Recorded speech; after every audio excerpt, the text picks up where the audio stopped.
ఖమ్మం జిల్లా సత్తుపల్లి మండలం సిద్ధారం గ్రామంలో పార్లమెంట్ ఎన్నికల ప్రచారంలో భాగంగా సిద్ధారం గ్రామంలో ఎన్నికల ప్రచారం సత్తుపల్లి నియోజకవర్గం సిద్ధారం గ్రామంలో బీఆర్ఎస్ పార్టీ మాజీ ఎమ్మెల్యే సండ్ర వెంకట వీరయ్య, రాజ్యసభ సభ్యులు వద్దిరాజు రవిచంద్ర, పార్లమెంట్ అభ్యర్థి నామ నాగేశ్వరరావుకు ఘన స్వాగతం పలికారు. పార్లమెంట్ బీఆర్ఎస్ అభ్యర్థి నామ నాగేశ్వరరావును అధిక మెజార్టీతో గెలిపించాలని గ్రామ ప్రజలను ఈ సమావేశంలో కోరారు. అనంతరం సిద్ధారం గ్రామ బీఆర్ఎస్ నాయకులు పార్లమెంట్ అభ్యర్థికి శాలువతో సన్మానం చేశారు.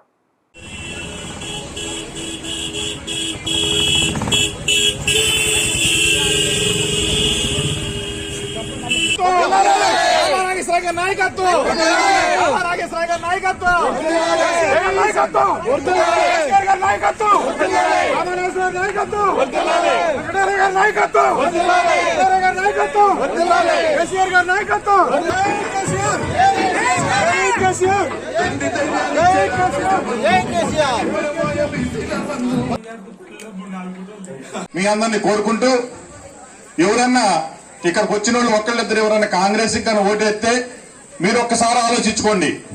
కాంగ్రెస్ గవర్నమెంట్ 5 నెలల్లో ఎంత ఇబ్బంది పెడుతుంది, చేయాలా, ఎవరికి ఓటేయకూడదు అని. ఈరోజు మన పార్లమెంట్ సభ్యులు మన అభ్యర్థి రేపు సోమవారం నాడు ఎలక్షన్ ఉన్నాయి. నామా నాగేశ్వరరావు గారి విజయం కోరుతూ మన సిద్ధారం గ్రామంలో ఈ గ్రామానికి సంబంధించిన ప్రజలు ఇక్కడ ఉన్నారు. మీ అందరికీ ఏర్పాటు చేసిన నాయకత్వం ప్రభాకర్ గారు, ప్రసాద్ గారు, అదేవిధంగా సర్పంచ్ గారు, వైస్ ప్రెసిడెంట్ గారు, మురుగలపాటి గారు, ఇట్లా చెప్పుకుంటూ పోతే చాలా మంది ఉన్నారు. ఆ రాములు కూడా బాగా పెద్ద ఎత్తున మీరే అనుకున్నారు 2000 నుంచి 4000 వస్తుందనేసి మీరు ఆశపడే. ఇక్కడ పెన్షన్ వచ్చే వాళ్ళందరూ చేయొద్దండి, ఒకసారి పెన్షన్ ఎవరు కొత్తగా చేయొద్దండి. మొత్తం ఇంతమంది పెన్షన్ వస్తుంది. మీకు అందరికీ ఇప్పుడు బాకీ ఉన్నాడు, మీకు 10,000 రూపాయలు బాకీ ఉన్నాడు.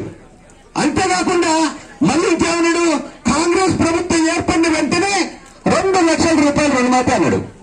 మొదటి సంవత్సరం పెడుతున్నా అన్నాడు. ఇప్పుడు వచ్చి 5 నెలలు అయింది.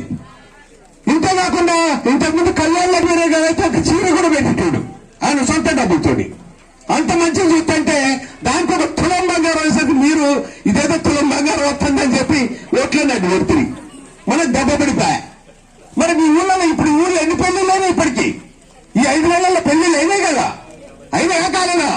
వాళ్ళ కళ్యాణ లక్ష్మి అడిపోయింది, ఆ శాది ముబారక్ అడిపోయింది, ఆ తులం బంగారం అడిపోయింది. మీకు ఒకే ఒక అవకాశం ఇప్పుడు వచ్చింది. వీళ్ళు ఇవన్నీ కూడా మళ్ళీ ఓట్లకు వచ్చినప్పుడు ఇవన్నీ కూడా నిలదీయండి మీరు. బిడ్డ ఒక్కొక్కళ్ళకి ఇంత బాకీ ఉండవు, మహిళలకి ఇంత బాకీ ఉండవు. యువతకు కూడా 4,000 రూపాయలు ఇస్తున్నారు. నిరుద్యోగ భృతి కింద ప్రతి నెల 4,000 ఇస్తున్నాడు. ఇవన్నీ కూడా మీరు వసూలు చేయాల్సిన అవసరం ఉన్నది. రెండోసారి